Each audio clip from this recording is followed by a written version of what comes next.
आया है पूरा परिवार बनी तेरी हल्दी में। आया है पूरा परिवार बनी तेरी हल्दी में। पहिला हल्दी पंडित जी चढ़ावसे। पहिला हल्दी पंडित जी चढ़ाए। आइल बा पूरा परिवार बनी तोहरा हल्दी में। आइल बा पूरा परिवार बनी तोहरा हल्दी में। पहिला हल्दी पंडित जी चढ़ावसे। पहिला हल्दी पंडित जी चढ़ावसे। तब चढ़ावे कुल परिवार बनी तोहरा हल्दी में। तब चढ़ावे कुल परिवार बनी तोहरा हल्दी में। आइल बा पूरा परिवार बनी तोहरा हल्दी में।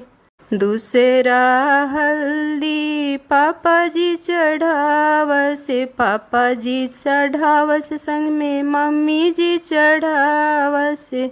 तब चढ़ावे कुल परिवार बनी तोहरा हल्दी में।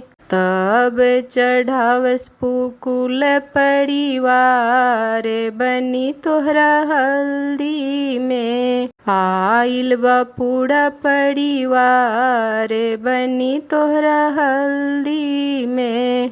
दूसरा हल्दी चाचा जी चढ़ावसे। चाचा जी चढ़ावस संग में चाची जी चढ़ावसे।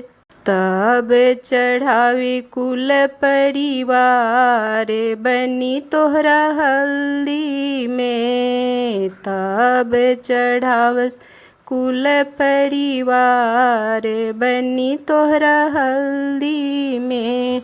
आइल बा पूरा परिवार बनी तोहरा हल्दी में।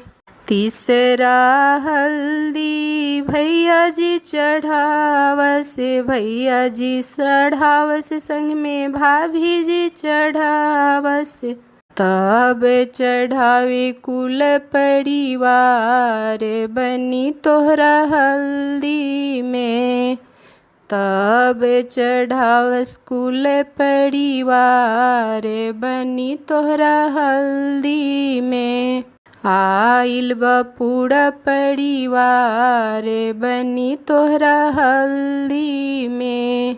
चौथा हल्दी जीजा जी चढ़ावसे। जीजा जी चढ़ावस संग में दीदी जी चढ़ावसे। तब चढ़ावे कुल परिवार बनी तोहरा हल्दी में।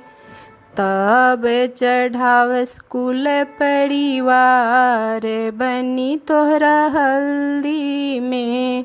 आइल बा पूरा परिवार बनी तोहरा हल्दी में।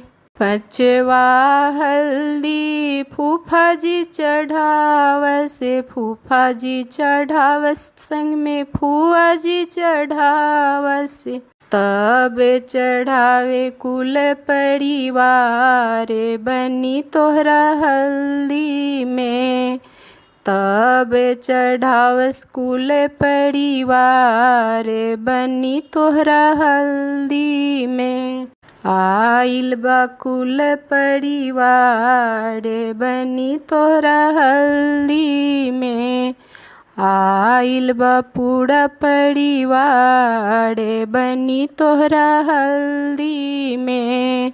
आइल बा पूरा परिवार बनी तोहरा हल्दी में।